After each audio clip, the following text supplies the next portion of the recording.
नमस्कार, अभिवादन। मैं दुर्गेंद्र चौहान और आप मंथन देख रहे हैं। देश में आज से 4 नए श्रम कानून लागू कर दिए गए हैं। सभी मजदूरों को समय से न्यूनतम वेतन देना अनिवार्य होगा।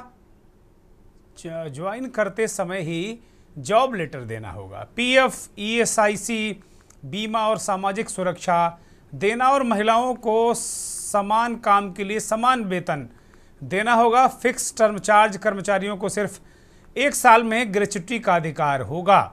40 साल से ऊपर वाली जो उम्र है उसके वर्कर के लिए सालाना फ्री हेल्थ चेकअप अनिवार्य होगा। ओवर टाइम करने पर 2 गुना वेतन देना होगा। केंद्र सरकार इसे अब तक का सबसे बड़ा और अहम बदलाव मान रही है। पर सवाल बढ़ा कि कानून बन जाने के बावजूद कानून जमीनी स्तर पर पूरी तरह लागू क्यों नहीं हो पाते। वास्तव में श्रम कानूनों का दायरा बेहद बड़ा है पर कड़ा नहीं। देश की लाखों फैक्ट्रियों, उद्योगों, दुकानों, दफ्तरों और असंगठित क्षेत्रों में क्या ये कानून पूरी तरीके से अमल में लाए जाते हैं? करोड़ों कर्मचारियों पर यह कानून लागू होता है क्या? इनका फ़ायदा कामगारों को मिलता है क्या? सवाल है, जवाब नहीं। और सरकारी कर्मचारियों को छोड़ दें तो शायद निजी क्षेत्र में सारे कानून सिर्फ कागजों तक सीमित रह जाते हैं। सरकार कानून लाती है लेकिन सबसे बड़ी चुनौती कानूनों को अमल में लाना होता है। कई राज्यों में ड्राफ्ट तैयार होते हैं लेकिन अंतिम मंजूरी और लागू करने में महीनों सालों लग जाते हैं। दूसरी तरफ असंगठित क्षेत्र जिसमें निर्माण, दिहाड़ी, घरेलू कामगार और छोटे वर्कशॉप के मजदूर हैं, इनके पास ना तो दस्तावेज होते हैं और ना ही सरकार के पास कंपनी की निगरानी का पुख्ता तंत्र। ऐसे में कानून कागजों में तो दिखता है बहुत मजबूत, बहुत ताकतवर, लेकिन ज़मीन पर आते आते बेहद कमज़ोर हो जाता है। सवाल है, आखिर इसका जिम्मेदार कौन है? क्या सिर्फ कानून बना देना ही काफ़ी है? कानून पहले से बहुत सारे हैं लेकिन इम्प्लीमेंटेशन, निगरानी और इन्फोर्समेंट ना होने की वजह से वो कानून धीरे धीरे निष्क्रिय और लचर हो गए। गरीब मजदूर जो हर जगह ठगा जाता है वो शिकायत लिए हिम्मत और पैसा कहाँ से जुटाएगा? मजदूरों की संख्या करोड़ों में है लेकिन श्रम निरीक्षकों की संख्या बहुत कम। ऊपर से कई बार निरीक्षण डिजिटल होने के चलते कंपनियां आसानी से बच निकलती हैं। उद्योगपति अक्सर नए प्रावधानों को बोझ मानते हैं और विरोध के कारण सरकारें पीछे हट जाती हैं। मजदूरों में जागरूकता की कमी एक बड़ी समस्या है। अधिकांश कामगारों को पता ही नहीं होता कि उन्हें कौन कौन से अधिकार हैं। नतीजा ये है कि बेहतर कानून बनाने के बावजूद उसका लाभ आम मजदूरों तक, आम कामगारों तक, आम आदमी तक नहीं पहुंच पाता। ऐसे में सवाल कि देश में काम करने वाले कर्मचारियों की हालत और ज़मीन की हकीकत दोनों कागजों पर एक जैसी होगी क्या? ये सवाल है। वक्त पर न्यूनतम salary, appointment letter, overtime कराने पर 2 गुना वेतन, पीएफ और मेडिकल बीमा का लाभ और जो फ्री हेल्थ चेकअप है, इसकी सुविधा कागजों से निकलकर हकीकत में मिलेगी कर्मचारियों को। और इसी पर आज करेंगे मंथन, नए कानून कितने असरदार।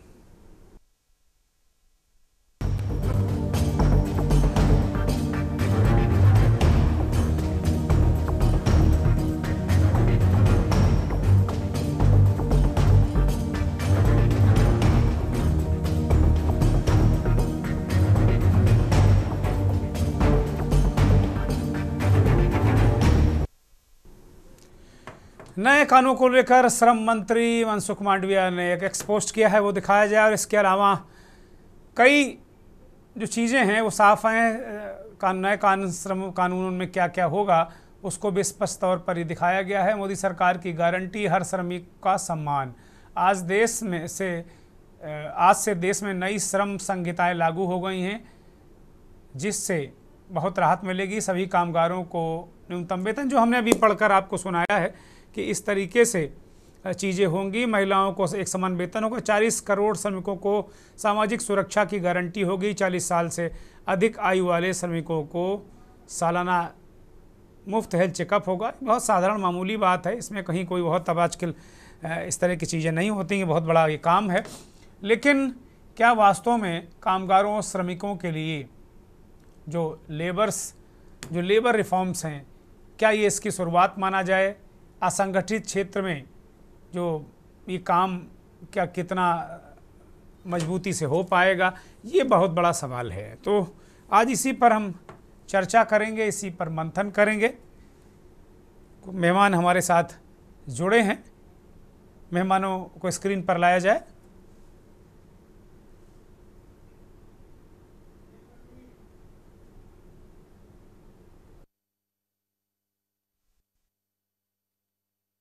इस पोस्ट पर उन्होंने बहुत सारी बातें कही हैं।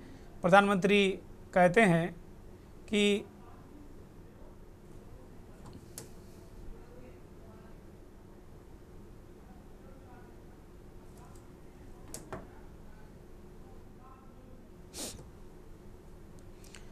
तो प्रधानमंत्री का ये ट्वीट है, एक्स पर उन्होंने पोस्ट किया है। आज हमारी सरकार ने 4 श्रम संहिताओं को लागू कर दिया है।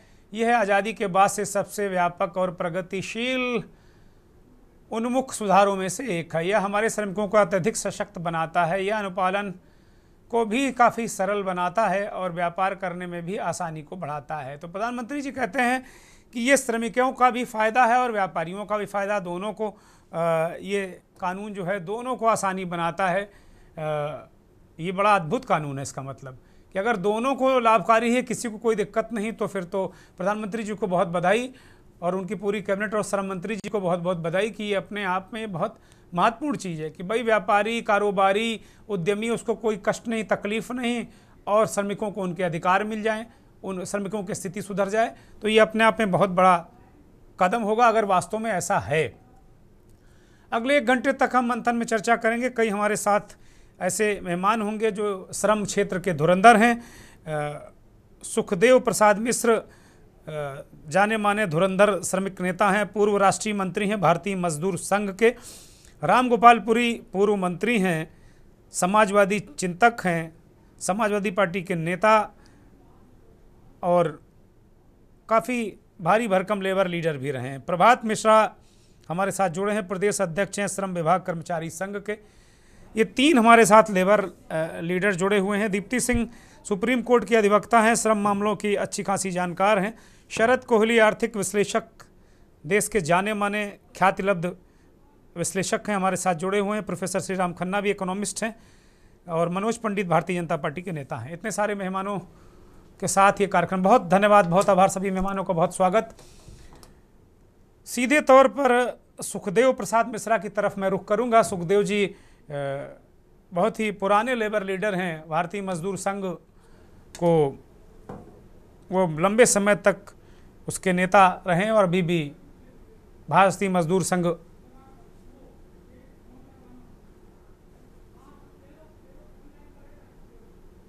सुखदेव जी हमारे साथ जुड़े हुए हैं। सुखदेव जी, ये प्रधानमंत्री जी और श्रम मंत्री जी ने आज ये 4 नए श्रम कानूनों का आगाज कर दिया है, इसे किस रूप में आप देख रहे हैं?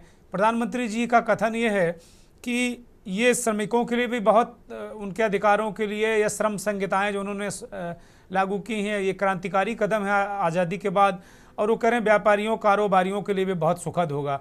आपका बहुत लंबा अनुभव है श्रमिक और लेबर लीडर के रूप में। दोनों बातें सुखदेव जी एक साथ कैसे हो सकती हैं? व्यापारी भी खुश हो, उद्यमी भी खुश हो और लेबर भी खुश हो, कर्मचारी भी खुश हो, श्रमिक भी खुश हो, दोनों बातें क्या एक साथ संभव है क्या सुखदेव जी? सुखदेव जी बोलिए। हाँ, बोल रहा हूँ मैं। भारत सरकार ने एक लंबे अंतराल के बाद जो श्रम संहिताओं की स्वीकृति की बात की है, निश्चित रूप से स्वागत के योग्य है। भारतीय मजदूर संघ ने सर्वप्रथम वेतन संहिता को अपनी स्वीकृति प्रदान कर दी थी। स्वास्थ्य एवं सुरक्षा के संबंध में जो संहिता थी, उसको भी स्वीकृति भारतीय मजदूर संघ ने प्रदान कर दी थी जी। केवल जो तीसरी संहिता थी, जो इंडस्ट्रियल डिस्प्यूट एक्ट, स्थायी आदेश, कारखाना अधिनियम को मिला करके बनाई गई थी, उसमें कुछ विसंगतियां थी, उनको सुधार करने का हम लोगों ने मेमोरेंडम दिया था माननीय मंत्री जी को, मामलदिया जी को। निश्चित रूप से अगर उन्होंने संशोधन करके प्रभावी किया है तो निश्चित ही ये स्वागत योग्य कदम है। आज विसंगति इस बात की है कि पहले से ही जो श्रम कानून थे निश्चित रूप से वे श्रमिकों के हितों को संरक्षण करने में पर्याप्त थे, परंतु उनका समुचित क्रियान्वयन न होने के कारण उनका वास्तविक लाभ श्रमिकों को नहीं मिल पा रहा था। और आज भी वही स्थिति है कि यदि भले ही आप कागज पर कुछ भी संशोधन कर लें जी, और अगर वास्तविकता में इन धरती पर श्रमिकों को लाभ नहीं मिलता है तो श्रम सुधार या इन संहिताओं का कोई मतलब नहीं होगा जी। जैसे उदाहरण के लिए मैं अगर एक चीज आपको कहूं कि पहले लेबर डिपार्टमेंट का श्रम विभाग का उद्योगपतियों पर एक दहशत और डर रहता था जी जी जी। और कंप्लेंट के आधार पर श्रमिकों के कानूनों का क्रियान्वयन होता था। आज वो डर पूरी तरह से खत्म हो गया है। अब पहले के कानून में जुर्माना और सजा दोनों का प्राविधान था जी। भारत सरकार ने इतनी मालिकों के प्रति उदारता दिखाते हुए सजा को पूरी तरह से खत्म कर दिया जी और जुर्माने की राशि बढ़ा दी जी। तो जुर्माना जमा करना उनके लिए कतई भी कठिनाई का काम नहीं होगा। जुर्माना जमा कर देंगे। जब दोनों का डर था नहीं, उन्होंने महसूस किया नहीं हो सका, तो इसमें ये प्रश्न चिन्ह लगता है कि केवल जुर्माना बढ़ा देने मात्र से श्रम कानूनों का क्रियान्वयन हो जाएगा, यह एक संदेह प्रकट करने वाला निर्णय हम कह सकते हैं। उदाहरण के लिए अभी संराधन वार्ता होती थी, संराधन कार्रवाई होती थी, मैनेजमेंट बुलाता था मालिकों को और मालिक आता नहीं था। उनके पास ऐसी कोई व्यवस्था नहीं है कि वो पुलिस पोजीशन में उनको बुला सके, अपने सामने तलब करा सके। परिणाम मुकदमा वर्षों चलता है और फैसला कब आता है कर्मचारी प्रतीक्षा करते करते थक जाता है, मर जाता है, तब भी नहीं मिल पाता है। बिल्कुल बिल्कुल सुखदेव जी, बड़ी कटु बातें हैं लेकिन आप सत्य कह रहे हैं, आप सच बोल रहे हैं। आपको धन्यवाद, साधुवाद, सच बोल रहे हैं आप। और भी अगर आप बोलने देंगे तो मैं और भी सच बोलूंगा। बोलिए बोलिए, ये मंच खुला है, ये सच वाला ही मंच है, इसमें किसी की आवाज नहीं दबाई जाती, बोलिए। देखिए, भारतीय मजदूर संघ गैर राजनीतिक संगठन है और हम निश्चित रूप से उनके किए गए कार्यों का स्वागत करते हैं, परंतु अगर कोई भी ऐसा काम जो मजदूर विरोधी होगा, मजदूरों के हितों पर कुठाराघात करेगा, उसका हम वैधानिक तरीके से विरोध भी करते हैं। जैसे फिक्स्ड टर्म एम्प्लॉयमेंट की बात अभी आपने इस चर्चा में उल्लेख किया था। शायद मैं समझता हूँ कि नियत समय रोजगार या फिक्स्ड टर्म एम्प्लॉयमेंट सबसे खराब व्यवस्था है जी। इसलिए खराब है कि जब हमें ये पता है कि मैं 1 साल के लिए काम करने आया हूँ, 1 महीने के लिए काम करने आया हूँ, तो हमारा संस्थान के प्रति कोई लगाव नहीं होगा। एक जो हम भारतीय मजदूर संघ की एक कल्पना है कि हमारा उद्योग हमारा परिवार है, हमारा इकाई हमारा पोषण करती है, उसके प्रति उसका लगाव होता है, वो लगाव खत्म हो जाएगा और एक समय वो आ जाएगा कि इस फिक्स्ड टर्म एम्प्लॉयमेंट की प्रथा से जो नियमित काम करने वाले श्रमिक हैं, स्थायी श्रमिक हैं, वो दीपक लेकर के भी ढूंढने में प्रतिष्ठान में नहीं मिलेंगे, क्योंकि सभी सिस्टम आउटसोर्स पर हो जाएगा, नियत समय रोजगार पर हो जाएगा, सेवा प्रदाता के माध्यम से हो जाएगा। तो ये एक गंभीर समस्या आगे चल करके पैदा होगी, हमें ये कहने में कोई संकोच नहीं है। जी जी। तो बहुत बहुत महत्वपूर्ण बिंदुओं पर सुखदेव जी ने चर्चा को एक नया मोड़ दिया और मुझे लगता जो बहुत सारी बातें मैं कहने वाला था सुखदेव जी ने खुद ही कह दिया कि साहब अभी हाल में ही ये निर्णय हुआ है कि जुर्माना लगेगा, गिरफ्तारी का डर नहीं। तो जाहिर सी बात है, उद्यमी के पास पैसा होता है और कर्मचारी फटे हाल चप्पल घिसता घिसता पूरे जीवन मर जाता है, बिटिया की शादी की चिंता होती है, फिर अंत में वो डेरा डंबर समेट कर गाँव चला जाता है, फिर खबर आती है कि फलां नहीं रहे इस दुनिया में। बहुत सारे इस तरह की खबरें हमने सुनी हैं। बतौर रिपोर्टर मिलों के तमाम धरना प्रदर्शन आंदोलन को देखते हुए दूसरा पहलू ये भी है कि उद्योग चलने भी है। प्रधानमंत्री जी ने जो दोनों बातें कही बड़ी महत्वपूर्ण कही। वो कह रहे हैं कि उद्यमी को बड़ा सुकून है और मजदूर को भी बहुत पूरे अधिकार मिल जाएंगे, श्रमिक को पूरे अधिकार मिल जाएंगे। कोहली साहब देश के जाने माने अर्थशास्त्री हैं, विश्लेषक हैं, उनकी तरफ मैं रुख करूंगा। शरद कोहली जी, अब ये कसमकस है, दोनों बातें तो सत्य नहीं हो सकती कि एक ही घाट पर बकरी और शेर पानी नहीं पी सकता। शरद कोहली जी।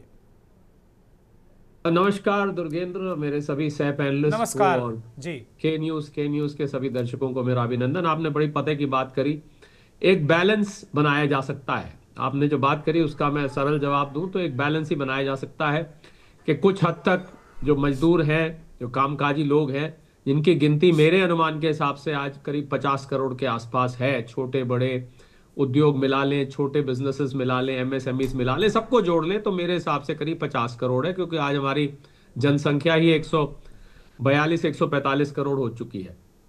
तो एक बैलेंस बनाया जा सकता है। कुछ हद तक उद्यमियों को आप सेटिस्फाई कर सकते हैं, संतुष्ट कर सकते हैं, कुछ हद तक आप मजदूरों को संतुष्ट कर सकते हैं। देखिए 29 के करीब अलग अलग लेबर रिलेटेड एक्ट थे, कानून थे जी। उन सबको समेट कर 4 कोड्स में अब कर दिया गया है। अब आपने बड़ी बड़ी पते की बात कर रहे हो, मेरे से पहले जो वक्ता बोल रहे थे उन्होंने भी करी कि जमीनी तौर पर अब होता क्या है, आप मान लीजिए इनमें से किसी मुद्दे पर डिस्प्यूट हो जाता है। मैं इसको उदाहरण से हम समझेंगे तो बेहतर समझ पाएंगे। जैसे आज के जो बदलाव हुए उसमें लूं तो 50% सीटीसी कॉस्ट टू कंपनी जो होती है वो अब कंपलसरी हो गई है। सैलरी आपको 7 तारीख तक देनी है। मैं कुछ इसमें से मेन मुद्दे उठा रहा हूं तो उन पर बात कर रहा हूं। मैं उसमें से एक उठा लेता हूं कि सैलरी 7 तारीख तक देनी है। अब मान लीजिए कि वो उद्यमी आपको 15 तारीख तक सैलरी नहीं देता है, तो एक जो कामकाजी आदमी है वो 10 तारीख तक, 8 तारीख तक इंतजार करेगा, 11 तक इंतजार करेगा, 12 तक इंतजार करेगा और 12 को जाके वो कंप्लेंट फाइल करेगा। मैं आपके सामने बिल्कुल एक रियलिस्टिक पिक्चर, अंग्रेजी में कहते हैं, वो रख रहा हूं। वो 12-13 तारीख तो जाके पहली बात तो वो शिकायत करेगा कि नहीं करेगा, क्योंकि उसको अपनी नौकरी प्यारी है या अपने उद्यमी के खिलाफ शिकायत करने की वो हिम्मत रखता है, जिस शिकायत की वजह से उसकी नौकरी जा सकती है। क्योंकि इन लेबर कोड्स में एक बहुत बड़ा प्रावधान आपने देखा होगा दुर्गेंद्र, किया गया है कि 300 से कम अगर आपके एम्प्लॉय हैं तो हायरिंग और फायरिंग, जिसको कहते हैं अंग्रेजी में, आपको नौकरी पर रखना और नौकरी से निकालना, इस प्रक्रिया को बहुत सरल कर दिया गया है। तो इसका मतलब कि आपकी नौकरी खतरे में आ सकती है। आप अपने एम्प्लॉयर के खिलाफ जाके शिकायत दर्ज करेंगे, वो क्या करेगा, वो कहेगा भैया ठीक है, इस महीने तो मैं तनख्वाह दे देता हूं, अगले महीने आप इनकलाब जिंदाबाद कर रहे हैं, आप यहां से जाइए, कोई ना कोई कारण बना लेगा। तो मैंने जो शुरू में बात कही दुर्गेंद्र, वही आपका प्रश्न था और वही इसका सोल्यूशन है कि एक बैलेंस ही बनाया जा सकता है, क्योंकि 2 रस्सी के अलग अलग सिरे हैं। आप 2 सिरों को मिला नहीं सकते हैं। आप 2 सिरों को मिलाएंगे तो फिर वो रस्सी एक सर्कल बन जाएगी। तो उन सिरों को मिलाने का यह है कि एक बैलेंस बनाया जा सकता है, एक इक्विलिब्रियम बनाया जा सकता है। आप पूरी पर इसमें कुछ बहुत अच्छी बातें निकल के आई हैं। और जो गिग वर्कर्स जिसको कहते हैं, आपके यहाँ डिलीवरी बॉयज आते हैं, जोमेटो के आते हैं, स्विगी के आते हैं, ब्लिंकिट के आते हैं, बड़े सारे आपके यहाँ सारा दिन डिलीवरी बॉयज आते रहते हैं। उनके लिए अब ये जो प्रोविडेंट फंड वगैरह का प्रावधान कर दिया गया है, मुझे लगता है बहुत ही अच्छा करा है। महिलाओं के लिए मैं समझता हूं बहुत अच्छा किया गया है कि उनको नाइट शिफ्ट अलाउ किया गया। और सबसे बड़ा जो बदलाव मैं मानता हूं कि महिलाओं को के साथ आप भेदभाव नहीं कर सकते हैं, क्योंकि महिलाओं और पुरुषों की तनख्वाह एक ही काम के लिए, एक ही पोस्ट के लिए अलग अलग देखने को मिलती थी, जो कि बहुत ही ऐतराज करने वाली, खासकर भारत के एम्प्लॉयमेंट क्षेत्र में बात थी। विदेशों में ऐसा होता है पर इतना नहीं होता। ये जो बराबरी लाई गई है ये बहुत अच्छी है। आप देखिए जमीनी तौर पे, जैसे मैंने कहा दुर्गेंद्र, आपको अगर शिकायत है अब इसके बाद, तो आपको कहां जाना पड़ेगा, आपको लेबर कोर्ट जाना पड़ेगा। अब गाज गिरेगी लेबर कोर्ट पे कि क्या लेबर कोर्ट्स को भी उतना ही एफिशिएंट, उतना ही सुदृढ़ बनाया जा रहा है कि अगर कोई शिकायत आती है इन 4 लेबर कोर्ट्स के अंतर्गत, तो क्या वो लेबर कोर्ट तुरंत फैसला करेगा, या ये सालों साल ये मैटर फिर हाई कोर्ट जाएगा, उसके बाद सुप्रीम कोर्ट जाएगा, उसके बाद इधर उधर जाएगा, क्या ये मैटर भटकता रहेगा? मुझे लगता है इसके साथ साथ तुरंत फैसले का अगर प्रावधान भी साथ में लगाया जाए तो ये लेबर कोर्ट ज्यादा काम के रहेंगे। अगर ये लीगल प्रक्रिया में चला गया दुर्गेंद्र, तो फिर ये वो आपने ठीक कहा, वो तो लड़ता लड़ता बुजुर्ग हो जाएगा, तब तक वो हिम्मत हार जाएगा। और आपने एक और अच्छी बात कही कि उद्यमी के पास जितनी ताकत है, जितना पैसा है, उतना ताकत कामकाजी आदमी के पास नहीं है। वो अपनी दूसरी नौकरी ढूंढेगा, तनख्वाह करेगा, बीवी बच्चों का गुजारा करेगा, या जाके कोर्ट में केस लड़ेगा। इतनी उसके पास ताकत नहीं है, पैसा और नहीं सबसे है। बड़ी बात है ना शरद जी, कि वो सुप्रीम कोर्ट हाई कोर्ट के तो सपना भी नहीं देख सकता। वहां तो वकील की एक दिन की फीस मतलब पूरी जिंदगी है उसकी, गरीब आदमी की। बिल्कुल, मैं यही बात कहने जा रहा था कि ये सारे लेबर कोर्ट्स की कामयाबी इस बात पर निर्भर करेगी कि इनका, हम इन्वर्टेड कॉमर्स में बोल रहा हूं, इनका एनफोर्समेंट कितना है। क्योंकि भारत एक बहुत विस्तृत देश है, जी। बड़े तरीके के उद्यमी हैं यहाँ, छोटे उद्यमी हैं, एमएसएमईज हैं, दुकानदार हैं, फैक्ट्री हैं, छोटी फैक्ट्री हैं, बड़ी फैक्ट्री हैं, इतने प्रकार के यहाँ उद्यमी, ऑफिसेज हैं, बीपीओज हैं, केपीओज हैं, इतने प्रकार के उद्यमी दुर्गेंद्र यहाँ है कि इसको मॉनिटर करना थोड़ा सा कठिन काम है। तो मुझे लग रहा है कि अब जिम्मेवारी आ जाती है लेबर कोर्ट्स की, लेबर डिपार्टमेंट की, राज्यों की, केंद्र की। यह जिम्मेवारी बढ़ जाती है कि अगर आपने बदलाव किए, देखिए सरकारी ढांचे ने, पार्लियामेंट्री डेमोक्रेसी ने बदलाव कर दिए, नए कानून पास कर दिए, अब उनका इंप्लीमेंटेशन अगर इफेक्टिव होता है तभी ये लेबर कोर्ट्स का फायदा हमें हमारे यहां मिल पाएगा। पर हाँ, एक अच्छी बात दुर्गेंद्र इसमें यह है कि एक अच्छा संदेश विदेशी की निवेशकों को जाएगा, क्योंकि भारतीय अर्थव्यवस्था इस समय दुनिया की सबसे तेज बढ़ने वाली अर्थव्यवस्था है। चीन की हम जगह लेना चाहते हैं, हम दुनिया की फैक्ट्री बनना चाहते हैं। मेक इन इंडिया का वो शेर जो है वो गरजना चाहता है। उसके लिए अच्छे लेबर रिफॉर्म जरूरी थे, जो कि किए गए हैं। तो एक संदेश अच्छा गया है, पर यह समय बताएगा। मुझे लगता है हमें 1 साल के अंदर यह मालूम पड़ जाएगा कि इस नए लेबर कोर्ट्स के अंदर कितनी कंप्लेंट आई, कितने केसेस फाइल हुए, कितने पे निर्णय गया, कितनों पे कार्रवाई की गई। इसका हमें थोड़ा सा इंतजार करना पड़ेगा किसी नतीजे पे पहुंचने से पहले दुर्गेंद्र। ठीक बात है, बड़ी महत्वपूर्ण बातें शरद जी ने कही। प्रभात मिश्रा भी इस कार्यक्रम में आ चुके हैं, प्रदेश अध्यक्ष हैं श्रम विभाग कर्मचारी संघ के। इससे पहले मैं पूर्व मंत्री और जाने माने लेबर लीडर रामगोपाल पुरी की तरफ जाऊंगा। मैं पुरी साहब आ रहा हूं, मैं समझ रहा हूं कि बहुत सारी बातें आपके अंदर भर गई होंगी, अब वो कंप्रेसर के रूप में निकलना चाहती हैं। बोलिए पुरी साहब। अभी शरद जी ने कहा कि हमें इंतजार करना चाहिए और ये एक ग्लोबल इकोनॉमी को आकर्षित करने वाले कानून हो सकते हैं। दुर्गेंद्र जी, मैं समाजवादी मजदूर सभा का राष्ट्रीय प्रभारी हूँ जी, और जिंदगी के 50 साल श्रमिकों के लिए जमीन पर लड़ाई लड़ी है। दादा हमारे सीनियर हैं, अब सुखदेव जी, इन्होंने बहुत अच्छी बातें कही, मगर जो और लोग बोल रहे हैं उनको ये शायद नहीं मालूम है कि जाके फटी न पीर बेवाई, सो का जाने पीर पर आई। जी, बहुत सी चीजें अच्छी होती हैं देखने सुनने में। हमारे जो देश के प्रधानमंत्री हैं वो 100% झूठ बहुत अच्छा बोलते हैं। कानपुर शहर में पूरे हिंदुस्तान का मैनचेस्टर कहा जाता है, लाल इमली बंद हुई। प्रधानमंत्री अटल बिहारी वाजपेयी से लगाकर अब तक के मुख्यमंत्री आके बराबर कह गए कि लाल इमली चलेगी, नया रिफॉर्म आएगा, नए तरीके से खोलेंगे। आज तक 27 कर्मचारी बगैर वेतन के मर गए। उनके इलाज के लिए आज 64 आदमी सांसें भर रहे हैं, उनके पास इलाज का भी पैसा नहीं, वेतन तो मिलता ही नहीं। जब कब हो हल्ला होता है तो कुछ थोड़ा बहुत मिल जाता है, बाकी ये सब बातें बेकार की हैं। न्यूनतम वेतन बहुत अच्छी चीज है। जब बनाया गया था तो ये कहा गया था न्यूनतम वेतन जो नहीं देता वो एक अपराध की श्रेणी में है, वो सब खत्म कर दिया गया है। इन्फोर्समेंट कहीं होता नहीं है, न्यूनतम वेतन कोई देता नहीं है, मास्टर रोल पर कोई नाम लिखता नहीं। ये सब बातें सबको मालूम है। प्रभात जी बैठे हुए और सुखदेव दादा लड़ते ही रहते हैं, हम भी उन्हीं के साथ लड़ते रहते हैं। लड़ते लड़ते आधी उम्र जिंदगी की क्या 3/4 बीत गई। अब ये रिफॉर्म 4 नया है, 29 से 4 पर आ गए। 4 पर लोग कह रहे हैं कि आपको अच्छा इलाज मिलेगा, साल में आपकी जांच होगी। ESI हॉस्पिटलों की आप हालात कल सर्वे करा लीजिएगा। जो कर्मचारी वहां भर्ती होते थे, जिनका इलाज होता था, उन अस्पतालों को ही बंद कर दिया गया। अब कह रहे हैं इलाज बहुत अच्छा होगा। आप किसी सरकारी अस्पताल में चले जाइए, वहां इलाज की जो पोजीशन है कैसे होती है तो जितने लोग बैठे सब जानते होंगे। अब इसमें जो लोग अभी अभी हमारे पूर्व बोल रहे थे अर्थशास्त्री, शायद वो तो रेजेंसी से नीचे हॉस्पिटल पे जाते नहीं होंगे। नहीं, वो दिल्ली में रहते हैं, वो दिल्ली में रहते हैं, उससे बड़े अस्पताल में जाते होंगे। ईश्वर न करे किसी को अस्पताल जाने की जरूरत पड़े। बोलिए, मैं शरद जी आऊंगा, मैं आपके पास। शरद जी आ रहा हूं, बाद में कहिएगा अपनी बात। कोई न्यूनतम वेतन देता नहीं है। अब ये जो नए 4 श्रम कानून लाया, इसके लिए सारे श्रमिक संघ लड़ रहे हैं। शरद जी मैं और आऊंगा, लड़ते- आप फिंगर डाउन कर हाँ? लीजिए, मैं आऊंगा आपके पास। हाँ, शरद लड़ते कोहली जी, रहे हैं नहीं और साहब। लड़ेंगे। हाँ आप बिल्कुल निश्चित जान लीजिए कि हम लोग लड़ैया हैं। लड़ते ही लड़ते श्रमिकों की यह हालत है कि लेबर कोर्ट कोई फैसला कर नहीं पाती, लेबर इंस्पेक्टर कहीं जाता नहीं, जहां जाते हैं वहां केवल मंथली ले आते हैं, वहां कोई काम नहीं होता। जितनी छोटी फैक्ट्रियां हैं, आप घुसिए, लेबर इंस्पेक्टर मारे भी जाते हैं, जो अंदर गया उसके साथ मारपीट हो गई। आप दादानगर चले जाइए तो अजय कपूर की पूरी जितनी कंपनी है वो आप मारपीट के पहले उनके ऑफिस में, लेबर ऑफिस में बाद में जाइए, पहले उनके ऑफिस में लेबर इंस्पेक्टर हाजिरी लगाएगा।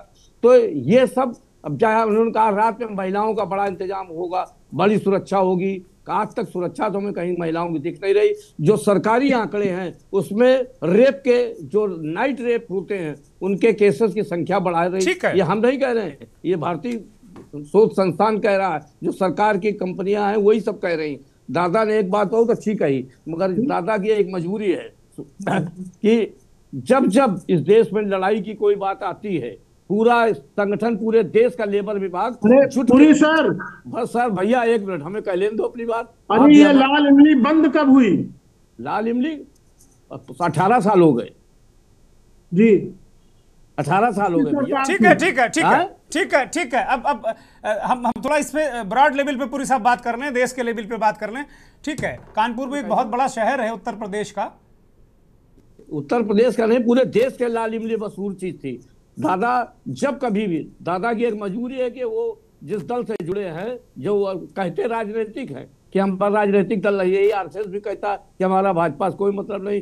जब सरकार की कोई खराब बात आती है, सारे श्रमिक संगठन एक हो जाते हैं और ये भी उसका पहले विरोध करते हैं और अंतिम समय में ये भी पीछे चले जाते हैं। हम दादा की बहुत इज्जत करते हैं। ठीक है, ठीक है, ठीक है, ठीक है, छूते रहेंगे, मगर ये सब बातें पूरी साहब नहीं जरा होनी बाकी चाहिए। मेहमानों के पास जाएंगे, फिर आते हैं लौट के। शरद कोहली जी 30 सेकंड, फिर मैं बाकी लोगों के पास जाऊंगा, काफी देर से बाकी लोग इंतजार कर रहे हैं। ठीक है पूरी साहब, मैं आऊंगा, आपने अपनी बात रख ली। शरद कोहली जी। राम गोपाल जी काफी वरिष्ठ नजर आ रहे हैं, मैं इनको व्यक्तिगत रूप से तो नहीं जानता हूं, नहीं, बहुत बहुत वरिष्ठ वरिष्ठ हैं प्रवक्ता है, बहुत अच्छी उन्होंने बात बताई। मैंने तो इनकी बात से कोई, जो मैंने बात बोली उसमें पहले तो कहीं इनकार नहीं था। ये कानपुर की, मैनचेस्टर की बात कर रहे हैं, कोई लाल इमली, काली इमली की बात कर रहे हैं, वो सब बातें ठीक है। इन्हीं समस्याओं को देखते हुए ये कानूनों को कंसोलिडेट किया गया है और हम एक देशव्यापी बात कर रहे हैं और सारे कानून को एक ही ब्रश से पेंट नहीं करना चाहिए। हम पूरे देश की, कश्मीर से कन्याकुमारी, हम गुजरात से लेके अरुणाचल तक की बात कर रहे हैं, हम पूरे देश की बात कर रहे हैं, खाली कानपुर की नहीं कर रहे हैं। मैंने तो सबसे कि अभी तो ये शुरुआत आज से लागू हुए हैं, हमें कुछ समय देना चाहिए। ठीक है, देखते हैं आगे क्या होता है। ठीक है, बिल्कुल ठीक है, बिल्कुल बात वाजिब है। एक ब्रेक ले रहे हैं, ब्रेक के बाद इस चर्चा को जारी रखें, क्योंकि बड़ी महत्वपूर्ण बात है कि जो कानून तो बन गए लेकिन धरातल पे उतरेंगे कैसे। शरद कोहली जी भी वही बात कर रहे हैं, राम गोपाल पुरी जी भी वही बात कर रहे हैं, अंदाज अपना अपना है।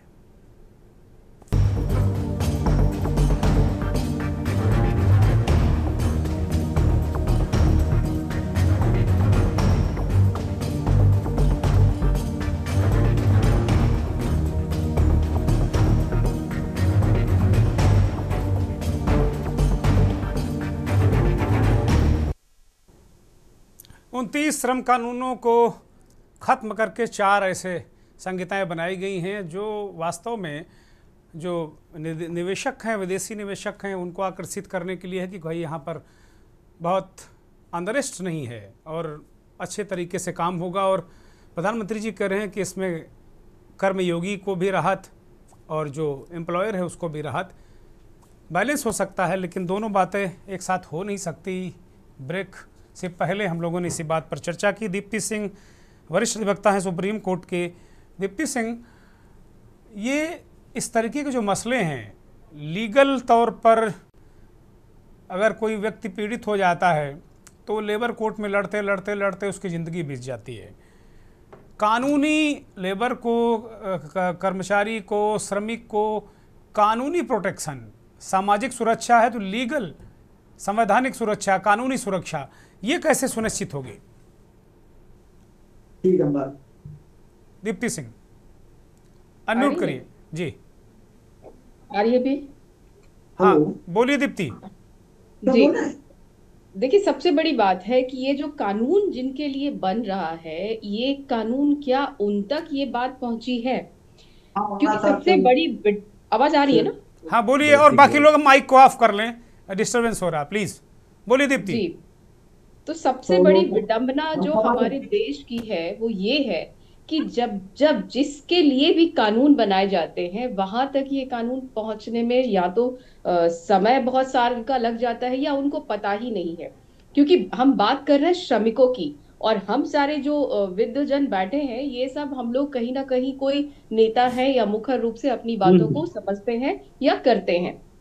जिन भी श्रमिकों के साथ दो तरीके के मस्टर होते हैं, जहां तक मैं जो कुछ केसेस को जो देखती हूँ मैं बता रही हूँ, दो तरीके के मस्टर होते हैं। एक पे होता है जो वो दिखाते हैं अपने लेबर कमिश्नर को या लेबर इंस्पेक्टर को, और एक होता है जिसमें ना तो वो सही तरीके से उनकी सैलरी लिखी जाती है, ना उनका पूरा नाम पता लिखा जाता है, जब मर्जी उनको निकाला जाता है, जब मर्जी उनको रखा जाता है।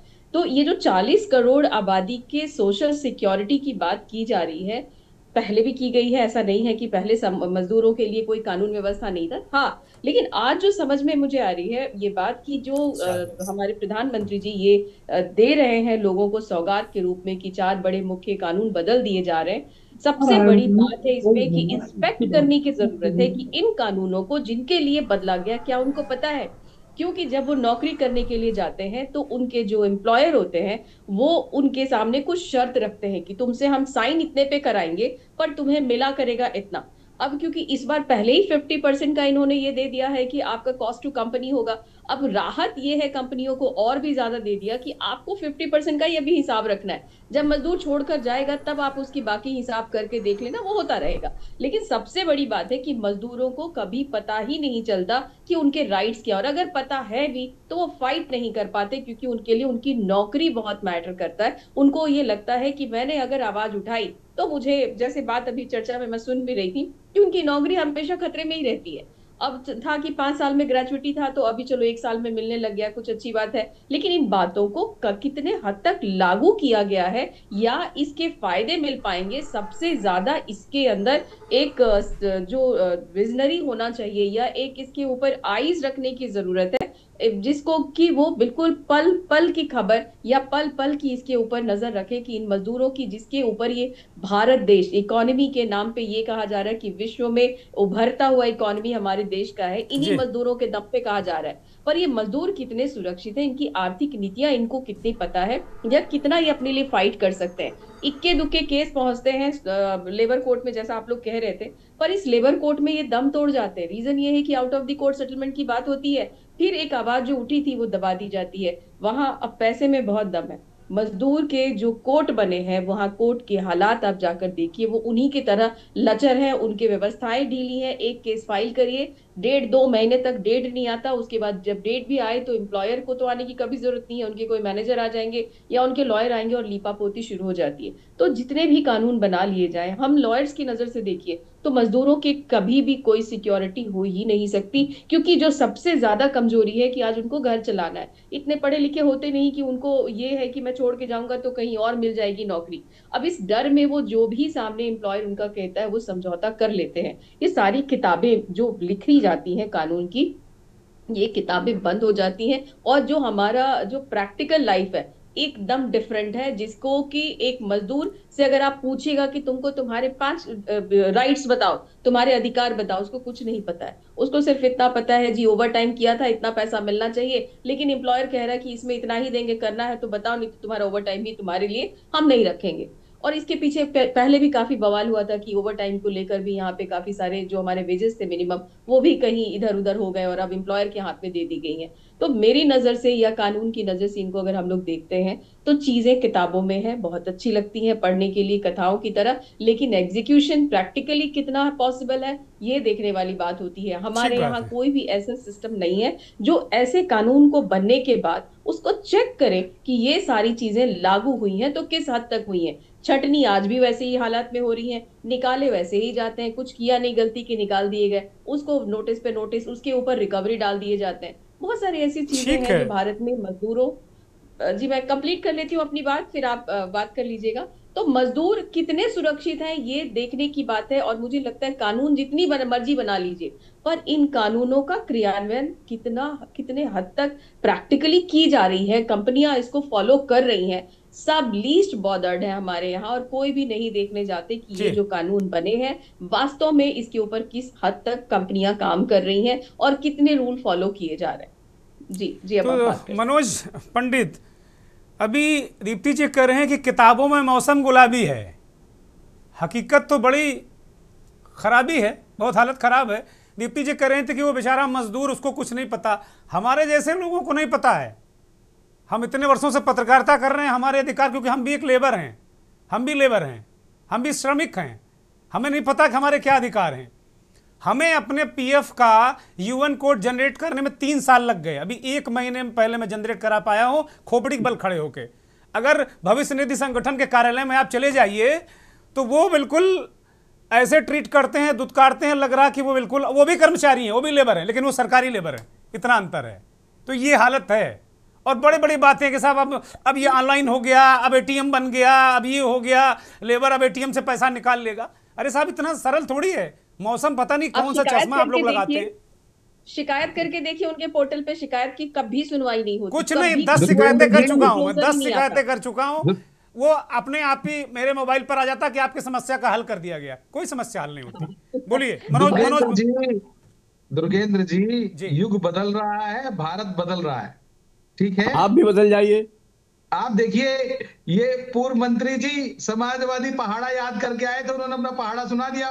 मैंने कोई पहाड़ा नहीं, मैं लड़ता हूँ सड़क पर, जेल काटा है, लाठी का ये तुम केवल करके ये सब सदरी पहन के यहाँ। ठीक है पुरी साहब बोलने दीजिए उनको। पुरी साहब ठीक है, बोलने दीजिए ना, मत लगाइए समाजवादी का, बोलने दीजिए। नहीं, आप अपनी बात कहिए, आप अपनी बात कहिए, सबने कही अपनी, आप भी बात कहिए। बोलिए मनोज, बोलिए समय जाया मत करिए, समय व्यर्थ नहीं करिए प्लीज। बढ़ाइए, मंत्री जी बोलिए। अभी चीजें बदलनी है और बदली जा रही हैं। कुछ नहीं, जब बदलाव होता है, अरे पुरी साहब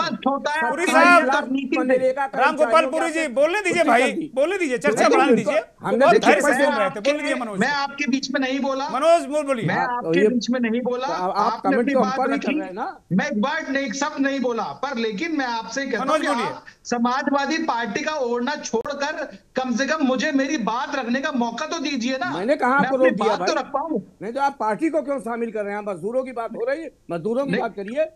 अरे तो आप असूलों की क्या, आप देखिए कि जब भारतीय जनता पार्टी की नियत और नीति स्पष्ट है, जब किसी की नियत अच्छी होती है वो अच्छा काम करता है। ये आपकी हमारी नियत अच्छी है, हम अच्छा काम कर रहे हैं। ठीक है, इस पर बोलिए, कानून पर। अरे नियत पर कभी बहस कर लेंगे, अब आज इस पर बोलिए ना। अभी दीप्ति ने सवाल उठाया, कोहली साहब ने बहुत सरल शब्दों में बता दिया कि भाई इसको जमीन पर उतारना है।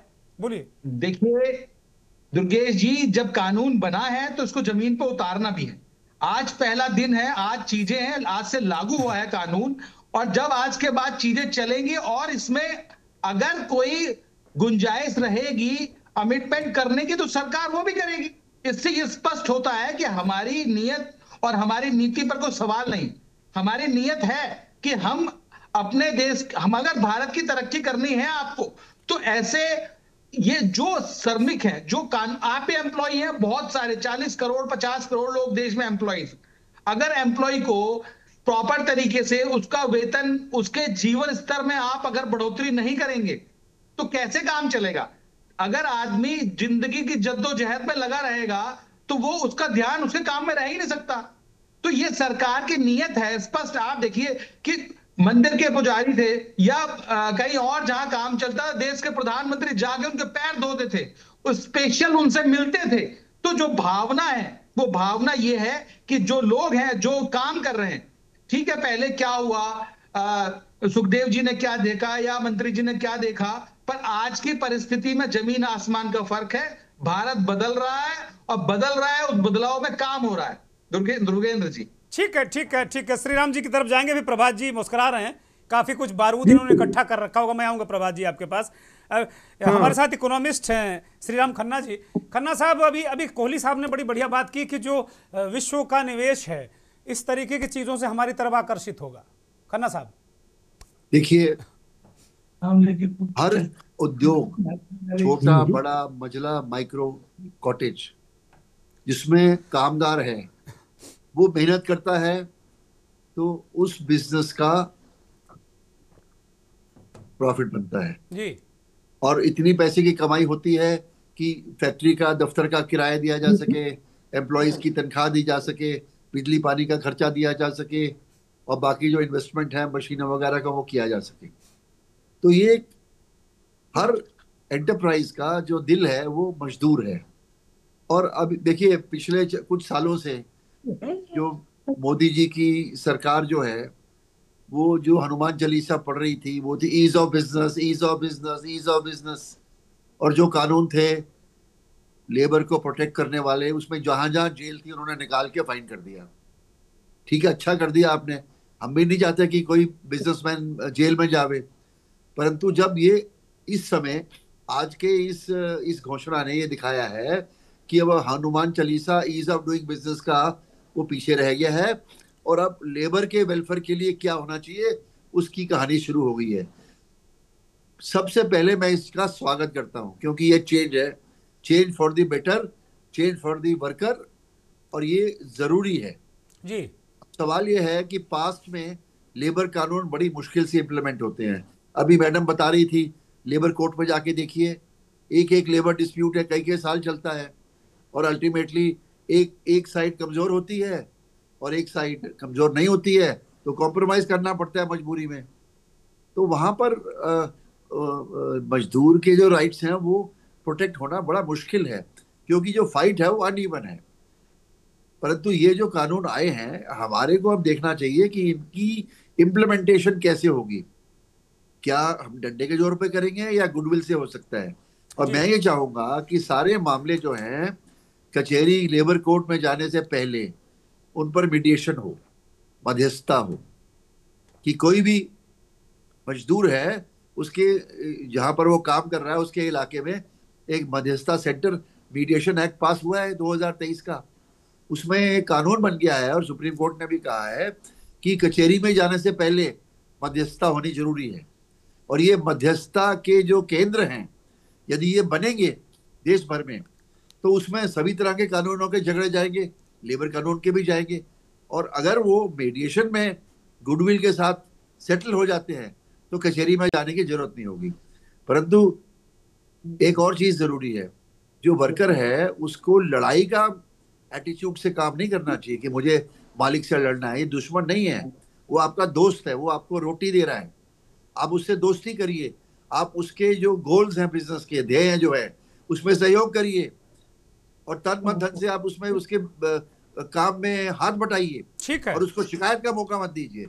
यदि आप ये करेंगे, 99% लोग ऐसे ही हैं आज की दुनिया में, केवल 1% को मैं नहीं कह सकता। 99% इस खौफ में रहते हैं कि मेरी नौकरी न चली जाए, सर के बल रहते हैं वो। देखिए वो आपकी बात बिल्कुल ठीक है, खौफ है उनको, परंतु वो खौफ इसलिए है क्योंकि लड़ाई का जो वातावरण बना हुआ है लेबर वर्सेस मैनेजमेंट, अब तो नहीं है, अब तो लेबर वर्सेस मैनेजमेंट कहीं दिखता ही नहीं, अब तो मैनेजमेंट ही है, लेबर तो ही नहीं। आपकी बात ठीक है, परंतु ये जो कानून है ये लेबर के हाथ को मजबूत करेगा। अच्छी बात है, मैं स्वागत करता हूं, मैं नए कानूनों का स्वागत करता हूं के न्यूज के इस मंच से। बोलिए। तो इस कानून का मैं स्वागत करता हूं, और मैं उम्मीद करूंगा कि ये कानून पर्याप्त तरीके से इंप्लीमेंट किया जाए, जिससे कि लेबर रिलेशंस इंप्रूव हो और वर्कर्स को सिक्योरिटी मिले, और एम्प्लॉयर को ये भरोसा हो कि जिसको मैंने नौकरी दी है वो मन से काम करेगा। ठीक है, प्रभात मिश्रा, अब आपने काफी देर से सब सुन लिया। अभी श्रीराम खन्ना साहब ने भी कहा कि भाई जो मजदूर है, जो श्रमिक है, हमारे आप जैसे लोग, उनको ये ध्यान रखना चाहिए कि भाई हमको इस इंडस्ट्री को बढ़ाना। जाहिर सी बात है, इंडस्ट्री बढ़ेगी, देश बढ़ेगा, सब बढ़ेगा। तो एक तो ये है, दूसरा जो मजदूर है अगर कहीं डिस्प्यूट होता है तो वो तो बहुत बेचारा फटेहाल रहता, हालत खराब रहती है। आप तो बहुत अच्छी तरह जानते हैं, उनकी रहनुमाई करते हैं आप। जी सर जी, पहली बात तो बहुत बहुत आपको धन्यवाद। दूसरी बात, ये जो आज लेबर कोड आया है ये बहुत अच्छा है, इसके लिए मैं माननीय प्रधानमंत्री जी को, माननीय श्रम मंत्री जी को धन्यवाद देता हूँ। मैं जो आज आया है इससे लगभग 40 करोड़ श्रमिकों को लाभ मिलेगा। ये सुधार निश्चित रूप से अभूतपूर्व है। जी हमारे जितने गणमान्य मतलब रहे हैं, आदरणीय सुखदेव जी, पुरी जी, और जितने भी लोग रहे हैं, हमारी समस्या क्या है? सबसे बड़ी समस्या ये है, जैसे अभी केंद्र ने या राज्य ने जो भी किया है कि 300 श्रमिकों पे ही मतलब उनको हटाया जाएगा तब होगा। हम कह रहे हैं कि ये व्यवस्था बिल्कुल गलत है। अगर एक श्रमिक भी हटाया जा रहा है तो उसकी सुनवाई होनी चाहिए, उसको पूरा लाभ मिलना चाहिए। ग्रेच्युटी के मामले में बहुत बढ़िया निर्णय आया है। रही बात यह कि सुनवाई इसलिए नहीं हो रही है सर, इस पे किसी ने ध्यान नहीं दिया जी कि बोलिए। लेबर कोड तो है, जज नहीं है। जी पे किसी ने चिंता व्यक्त नहीं की। लेबर कोर्ट आप 50 खुलवा दो, 100 खुलवा दो, 500 खुलवा दो, जज नहीं है। लेकिन में जज ही नहीं रहेंगे, पीठासीन नहीं रहेंगे, तो श्रमिकों का हित कैसे होगा, कल्याण कैसे होगा? इस हाँ, पे कोई चर्चा नहीं कर रहा है। ये बड़ा सवाल है। हाँ ये बड़ा सवाल है प्रभात। सर, सवाल यही है कि कम से कम अगर हमारा एक भी श्रमिक अगर उसको लाभ से वंचित हो रहा है, जो उसको लाभ मिलना चाहिए, अगर वो लाभ से वंचित हो रहा है, तो हमारे माननीय प्रधानमंत्री जी का कानून हो या माननीय मुख्यमंत्री जी का कानून हो, उस कानून की कोई मर्यादा नहीं रह जाती है। ठीक बात है। कप्तान सिंह पेंशनर एसोसिएशन, भारतीय पेंशनर संघ के तो कम से कम पीठासीन महासचिव हैं। अधिकारी तो हर न्यायालय में नियुक्त होने चाहिए ना। ठीक है, आपकी बात आई प्रभात, ये बड़ी महत्वपूर्ण बात आपने कही है। सेवानिवृत्ति की तिथि होती है, तो सेवानिवृत्ति की तिथि के पहले उनकी नियुक्ति का और अन्य की नियुक्ति का काम होना चाहिए कि नहीं होना चाहिए? होना चाहिए, बिल्कुल होना चाहिए, बिल्कुल होना चाहिए। ये नहीं हो रहा है। ठीक है, कप्तान सिंह के पास जाएंगे। कप्तान सिंह प्रमुख महासचिव पेंशनर परिषद के। कप्तान सिंह, ये 4 नए श्रम कानून 29 से 4 कर दिए गए। ज्यादातर पैनल में लोग कह रहे हैं कि भाई ये बेहतर कदम है, आप क्या मानते हैं? कप्तान सिंह अनम्यूट कीजिए।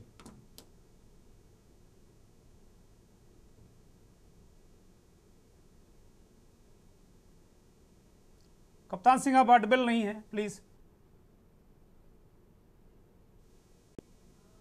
जी साहब, आवाज आ रही सर? हाँ बोलिए बोलिए, बोलिए। धन्यवाद दुर्गेश जी।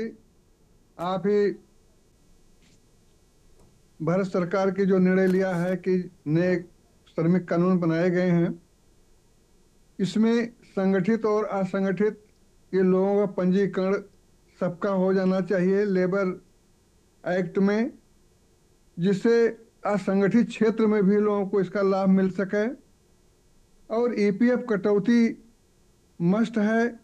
अगर वो कहीं अपना काम बदलते हैं, इधर से किसी कल कारखाना से या प्राइवेट जॉब भी लोग करते हैं, अगर वो अन्यत्र कहीं जा रहे हैं तो उनका जो ईपीएफ कटौती है वो बिल्कुल सेफ होना चाहिए। उनका खाता एक ही होना चाहिए, बदलना नहीं चाहिए। और काफी सुधार हुआ है इस एक्ट के पहले भी। जो है एक्ट पहले तो श्रमिकों का बहुत ही बुरा हाल था, धीरे धीरे सुधार हो रहा है।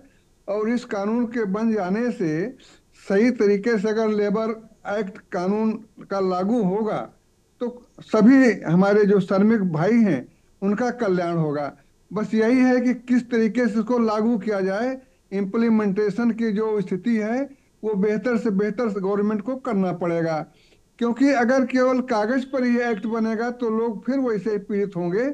इसका अनुपालन सुनिश्चित करें, हर स्तर पर सुनिश्चित करें, और इसका अधिकार दुर्गेश जी जिला अधिकारी के स्तर पर सुनिश्चित हो। जी पुरी साहब बोलिए, कुछ कहना चाह रहे हैं? पुरी साहब बहुत से ऐसे लोग। दुर्गेश जी बोलिए। जी सर। ठीक है। भारत सरकार जिसका एम्प्लॉयर है जी, वो एक योजना है मनरेगा जी, उसमें सरकार के पास 3.83 करोड़ लोग पंजीकृत हैं जी। पिछले 1 महीने में, मतलब 1 अक्टूबर से। सर एक बात मैं बोलूंगा, मैं पूरी साहब को कंप्लीट करने दीजिए, नहीं तो फिर सुनाई नहीं पड़ेगा। 27 लाख लोगों का अरे भाई मान लो किसी बात 27 लाख लोगों को एक महीने में अपंजीकृत कर दिया गया। ये तो भारत सरकार के लोग हैं ना, भारत सरकार इनको पेमेंट करती थी, उनको उनका डिलीट कर दिया। इसी तरीके से तो खुद एम्प्लॉयमेंट घटा रहे हैं। एक एक श्रमिक के लिए, चाहे प्रभात जी हो, इनकी बात 100% सही है। अधिकारी नहीं है तो निर्णय करेगा कौन? अभी हमारे सुखदेव जी बोल रहे थे, उनकी भी बात अपनी जगह सही है कि मजदूर, हम लोग ट्रेड यूनियन ही खत्म कर दी गई तो किस मजदूर की लड़ाई लड़ेगा कौन? न लड़ाई लड़ने वाले आपने छोड़े और न इसका निर्णय करने वाले छोड़े। जहां सरकार खुद एम्प्लॉयमेंट दे रही, यूनियन नहीं रहेगा, ये मैं डंके की चोट पे कह रहा हूं। ठीक है, पूरे देश का यही हाल है, खाली उत्तर प्रदेश की बात नहीं। शरद जी बोलिए, कुछ कहना चाह रहे हैं शरद जी? ठीक है, मैं एक बात कहूंगा, होता सामूहिक सौदे। अच्छा ठीक है शरद जी प्रभात के बाद आप बोलिए। ठीक है, पुरी साहब प्रभात को बोलने दीजिए, बोलिए प्रभात। 27 लाख लोगों को मनरेगा की जो मजदूरी है जी, उस मजदूरी पे आप बताइए कि कोई बाजार में मिलेगा? मनरेगा जहाँ काम हो रहा है, बाजार में मिल रहा था तो पंजीकरण के 252 रुपए मजदूरी मिल रही है, उस मजदूरी पे कौन मजदूर काम करेगा? देखिए मुझे लगता है ये लेबर लीडरों को एक साथ बैठाना पड़ेगा, क्योंकि बड़ी पुटास, बड़ी ऊर्जा है। जल्दी से बोलिए शरद जी, मैं कार्यक्रम को खत्म करूंगा जल्दी से। मैं एक आखिरी कमेंट लूंगा प्रीति जी से और सुखदेव जी से, जल्दी से शरद जी प्लीज जल्दी। जवाबी कीर्तन न करिए, जो मैं कह रहा हूं उसका जवाब आप दीजिएगा। बिल्कुल 252 रुपया। ठीक है पुरी साहब, ठीक है पुरी साहब, बात आ गई। हाँ शरद जी बोलिए। दुर्गेंद्र देखिए, मुझे थोड़ी सी हैरानी इसलिए हो रही है सुन के कि हम इतिहास की बात कर रहे हैं, यानी कि आज तक क्या होता था उससे हम सब सहमत हैं। जो होता था, पुरी साहब कह रहे हैं और भी जो लोग कह रहे हैं, वो मैं उस बात से हम सब सहमत हैं। हम तो आज जो बदलाव आया है इसको हमें समय देना चाहिए कि ये बदलाव क्या कुछ बदलाव लेकर आता है, पहली बात। दूसरी बात, एक बड़ी इंटरेस्टिंग बात उठी थी, मैं यहाँ जल्दी से जिक्र करना चाहूंगा कि कोई एम्प्लॉयर नौकरी पे किसी को रखना चाहता है या नहीं रखना चाहता है, ये सवाल बहुत सारे कोर्ट केसेस में उठा। तो उसमें बहुत सारे निर्णय में निकल के आया कि भाई अगर उसको उसकी जरूरत है तो वो रखेगा। क्या कोई कानून किसी एम्प्लॉय को, कामकाजी को जबरदस्ती किसी एम्प्लॉयर को तनख्वाह देने को मजबूर कर सकता है? और अगर कर सकता है तो कितने दिन तक कर सकता है? बताइए दीप्ति जी, बताइए दीप्ति जी। एक आखिरी बात, रूल है कोहली साहब कि 3 महीने तक उसको सैलरी इसलिए देना पड़ेगा कि किसी को भी ऑल ऑफ अ सडन अगर आप जॉब से निकाल देते हैं तो उसको सर्च करने में, अपने हिसाब से जगह ढूंढने में टाइम लग जाता है। दीप्ति जी, मैं उससे ऊपर की तो कोई बात ही नहीं है। नहीं दीप्ति जी, मैं मुझे रूल का मालूम है, धन्यवाद आपने बताया भी। ये मैं तो 3 महीने की बात नहीं कर रहा, मैं एक लंबे वक्त की बात कर रहा हूं कि क्या किसी एम्प्लॉय को कंटिन्यू करने का अधिकार है अगर एम्प्लॉयर को जरूरत नहीं है, पहली बात। दूसरी बात, ये जो कानून आए हैं, दीप्ति जी ने बड़ी अच्छी बात कही थी कि क्या श्रमिकों को मालूम है। मुझे लगता है लेबर मंत्रालय को केंद्र और राज्य लेवल पर एक मुहिम चलानी चाहिए। सब जगह जगह फैक्ट्रियों में, एस्टैब्लिशमेंट में जाकर सारे एम्प्लॉयज को इकट्ठा करके उनको उनकी राइट्स बतानी चाहिए। एक पूरा का पूरा ये मुहिम चलनी चाहिए, ये पूरा लोगों तक पहुंचे, लोगों को बताया जाए कि अब आज के बाद आपके ये अधिकार हैं, ये कानून बन गए हैं, जिससे कि उनको ये बात संज्ञान में रहे। ये बहुत ही जरूरी बात रहेगी, वरना दीप्ति जी की बात बिल्कुल सही है कि लोगों को पता ही नहीं लग पाएगा, या पता लगने में सालों लग जाएंगे। दिक्कत यही है कि किसानों के लिए कानून बनते हैं, किसानों से कोई बात नहीं, श्रमिकों के लिए कानून बनते हैं, उनसे कोई बात नहीं, छात्रों के लिए कोई ऐलान होता है, उनसे कोई बात नहीं। मनोज बोलिए, आप कुछ कहना चाह रहे हैं, बोलिए मनोज। ये जो आज कानून बना है बहुत अच्छा कानून बना है, ये किसी ने नहीं बनाया। अगर माननीय प्रधानमंत्री जी दो पहलू हैं बनाया तो निश्चित रूप से बहुत। अरे मनोज प्रभात प्लीज, मनोज देखिए, आप मुझे बताइए, कोई भी व्यापार चाहे वो छोटा हो या बड़ा हो, बिना श्रमिक के चलेगा क्या? बिल्कुल नहीं चलेगा। कोई ऐसी टेक्नोलॉजी है कि बिना लेबर के या बिना चीजों के काम आप कर लेंगे क्या? जितनी जरूरत श्रमिक को है उतनी जरूरत इंडस्ट्रियलिस्ट को भी है उसकी। जब दोनों को एक दूसरे की जरूरत है तो एक दूसरा का पूरक रहना पड़ेगा। आप ये सोचिए कि शोषण 5 उंगली जैसी नहीं होती। कुछ लोग शोषण कर सकते हैं पर वो सुविधाएं दे रही हैं, काम कर रही हैं, सब लोग शोषण नहीं करते। ठीक है, और ये जो कानून बनाया है, अगर इस कानून में भी कोई कमी होगी दुर्गेंद्र जी, तो तो इसका भी रास्ता निकाला जाएगा। इससे नीति स्पष्ट होती है कि भाई ये बात ही नहीं हो रही। शरद जी और दीप्ति जी इस बात को कह रही हैं कि साहब जिनके लिए कानून बनाओ उनको तो बता दो पहले, या उनके लिए देश भर में कोई सेमिनार करो, जगह जगह पहले जागरूक करो, उनसे कम से कम राय लो कि भाई हम आपके लिए करने जा रहे हैं। आप हमें पनीर पकौड़ा खिलाना चाहते हो, लेकिन हमें पता ही नहीं कि पनीर पकौड़े का स्वाद क्या होता है।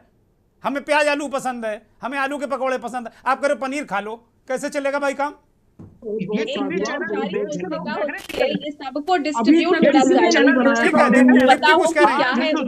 आपस में क्रॉस क्वेश्चनिंग मत करिए प्लीज।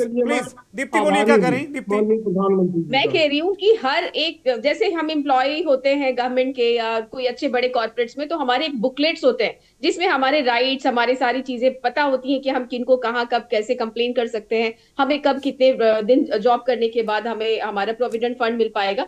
सिमिलरली मजदूरों के लिए भी उनकी भाषा में, लोकल भाषा में कुछ ऐसी सरल पुस्तिका बनानी चाहिए या उनको बुकलेट्स देनी चाहिए और मैंडेटरी देना चाहिए, ताकि वो ये जान सके कि उनके क्या राइट्स हैं। और जब उनके साथ कोई ऐसी बात होती है जो उनको उनके दायरे से या उनको ऐसा लगता है कि कोई उनके साथ शोषण कर रहा है, तो वो वहां पे कंप्लेन करने के कंडीशन में हो या अपनी राइट्स के लिए लड़ सके। मुझे लड़ाई झगड़े नहीं कराना, लेकिन एटलीस्ट आपकी राइट्स तो पता हो। तो ये बुकलेट्स की व्यवस्था, ये एक मॉनेटरी जो सिस्टम है, समिति है, होनी चाहिए और वो चेक करना चाहिए कि हर एक एम्प्लॉय के पास, हर एक मजदूर के पास वो पुस्तिका है या उसकी भाषा में उसको समझा दिया गया है या कोई तो उसको देखे। मुझे ये लगता है ये सब बहुत जरूरी है, क्योंकि हमारे देश में अब लिटरेसी का जो संख्या है वो भी बढ़ती जा रही है। तो लोगों के पास ये चीजें होनी चाहिए। पहले हमें हमारे राइट्स पता होंगे, तभी हम उसके लिए फाइट कर सकते हैं। तो जितने भी कानून बनाने हैं बना लीजिए, लेकिन उस जगह तक पहुंचाने के लिए हमें उसी के लेवल पे उतरना पड़ेगा। मजदूरों के लिए अगर हम सोचते हैं हाई फाई व्यवस्था कर दें, मोबाइल पे भेज दें,